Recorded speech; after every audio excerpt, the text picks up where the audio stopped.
Hi, my name is Praveen. I have recently completed my MCA in 2024. I placed in a company called Nutara Technologies with 3LP. 10,000 coders కి other institutes కి difference ఏంటంటే first thing వచ్చేసి caring.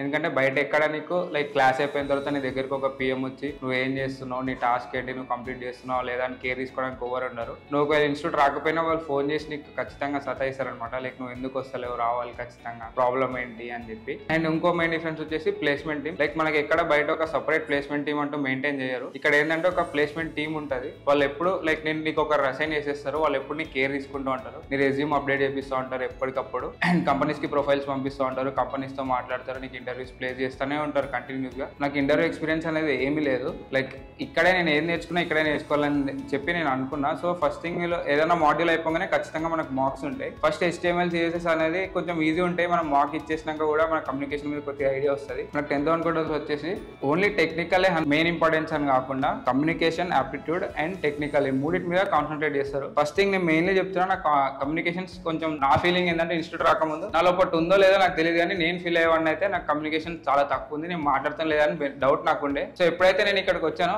First thing వాళ్ళు ఒక 1 month basic class అని చెప్పారు. తర్వాత అన్ని రివ్యూస్ స్టార్ట్ చేస్తారు అనమాట. స్టాండింగ్ రివ్యూ, సిట్టింగ్ రివ్యూ, నేను పర్సనల్ గా తీసుకొని రివ్యూ చేయడం, నువ్వు ఎక్కడలాగా ఎత్తున్నావు అని చెప్పి. సో ఇప్పుడు నాకు కూడా కమ్యూనికేషన్ తక్కువ ఉందని నేను అనుకునేవాడిని, కానీ నేను ఎప్పుడైతే వెళ్ళి స్టేజ్ మీద మాట్లాడడం లేదా మ్యామ్ తో మాట్లాడడం ఇట్లాంటివి చేసినప్పుడు నాకు అర్థమైందంటే నాలో కమ్యూనికేషన్ ఉంది, కానీ అది బయటికి రావట్లేదు అంతే. సో 10,000 కోర్స్ వల్ల లైక్ నేను ఎప్పుడు అలా వెళ్ళి స్టేజ్ లో మాట్లాడలేదు. లైక్ ఇప్పుడు ఒక 50-60 మెంబర్స్ ఉన్నారు, వాళ్ళ ముందు నన్ను మాట్లాడిపిస్తున్నప్పుడు ఫస్ట్ 2-3 days భయం అయింది, కానీ తర్వాత నాకు ఆ భయం అంతా పోయింది. ఇప్పుడు నేను ఇంటర్వ్యూ క్రాక్ చేసినట్టు అది కూడా ఒక రీజన్.